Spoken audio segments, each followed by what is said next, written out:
Michael Cunningham is an American writer born in Cincinnati on November 6, 1952.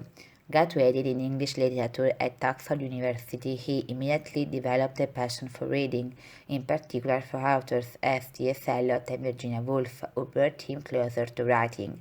It was a novel by the latter Mrs. Dalloway that inspired one of Cunningham's greatest successes, The Hours. Published in 1998, the following year the novel won the Pulitzer Prize for Fiction. In the novel, the lives of three women, Virginia Woolf, Clarissa Vaughan, and Laura Brown, all linked by the novel Mrs. Dalloway, are intertwined. The story starts with the letter that Virginia Woolf wrote to her husband Leonard before committing suicide in the Ouse River. Then it goes back in time, dwelling on the moments in which Virginia writes Mrs. Dalloway, as she fights with the relapsing phases of her depression and mood swings that will later lead her to suicide. Simultaneously, although in different times, Cunningham tells the stories of the other two main characters. So from Woolf in 1923, now the story is focused on Clarissa Vaughan, nicknamed since college Mrs. Dalloway, due to the similarities with the main character of Woolf's novel. Indeed, Clarissa tries to balance her external world, a mix of conformation to New York society and its parties, with a inner world characterized by the life with her longtime partner Sally, the love for her best friend and AIDS patient Richard, and by her troubled relationship with her daughter Julia. With another leap in time, Cunningham focuses the story on 1949 in Los Angeles, where the main character is Laura Brown, apparently a woman who is happy with the life with her husband, her son Richie, and another baby on the way. Laura feels trapped in a life that is random and in keeping with the seemingly perfect post-war society. She pretends every morning to love her family, however she feels nothing but a mix of hate and compassion for her son and her husband. The only thing she would really do is disappearing while reading her beloved book, Mrs. Dalloway.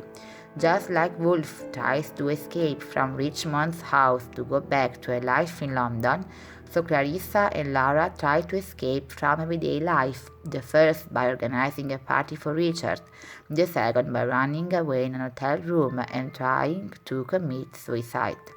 It is tragedy, however, to join the three women at the end of the novel.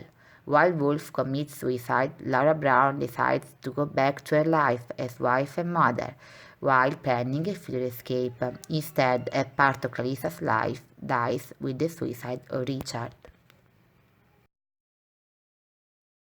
The 2002 movie The Hours was based on this novel and was nominated for 9 Academy Awards. In the movie, Nicole Kidman, Meryl Streep, and Julianne Moore perform respectively Virginia Woolf, Clarissa Vaughan, and Laura Brown. Like the novel, the film is a circular course as it starts and closes with Woolf's suicide. The attention to detail, typical of Cunningham's style, is also found in the settings that reflects the status of the characters. Brown's tidy and well-off house is the mirror of her humdrum life. Slowness joins the novel and its movie. It is through the long dialogues between the characters and their most intimate thoughts that the audience understands the importance of the hours, the pivot of the story, and how they stand for the inexorable decline of life. In the film, the secret ties between the main characters are very clear, especially towards the end, when it becomes known that the woman that shows up at Clarissa's door is Richard's mother, and now aged Laura Brown.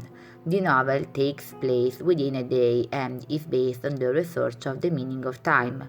The author, telling the story to different time periods symbolized by the day of the three women, tries to explain the hours race against time and how they win time itself. From a stylistic point of view, it is Woolf's novel that links the day of the three women. Virginia writes it, Laura reads it, Clarissa is her alter ego. It is under the incessant rhythm of the hours that the satisfaction, loneliness, the need for research, love, and death that join the women appear. Through two apparently unimportant events, the death of a bird in Wolf's garden and an innocent kiss that Laura gives to her friend Kitty, Cunningham introduces two other essential themes, being a victim and love. All the characters are victims of their lives, fighting against the hours and the feeling of death. Richard is the sacrificial victim. He is asphyxiated by his condition and is gripped by the voices he thinks he hears, so he chooses to commit suicide in front of Clarissa. It is in this moment that the hours win over the characters who, defeated, accept the crushing weight of their destiny. On the other hand, love and the gap between desire and sexuality are the result of the social and cultural conditionings of the time. For example, Clarissa can't separate friendship and love toward Richard. She lives with the burden of having been only a second choice for him when his long-standing love, Louis, had abandoned him. I chose to read The Hours by Michael Cunningham because I think it is one of the best novels of the contemporary American literary scene, and because the beauty of this book lies in the way the author writes about life, love, and the human condition, in contrast with time. I liked the descriptions of Wolf's neurosis and depression because Cunningham dwells on the consequences of the disease on the author and the people around her, such as her husband Leonard. In the whole novel, there is the stream of consciousness typical of Wolf's novels.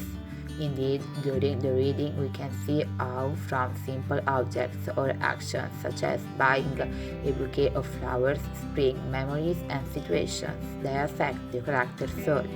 I was also impressed by the choice of the title. In its original English version, the title The Hours is a Cunningham tribute to Woolf.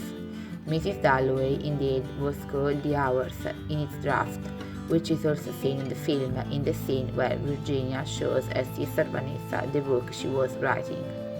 While reading the novel, I also appreciated the way in which the author intertwines the characters of Clarissa and Septimus of Wolfe with Clarissa and Richard of his book.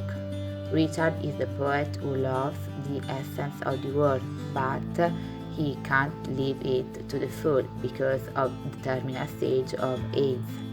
And it is a disease that reflects Wolf's depression and its darkest moments.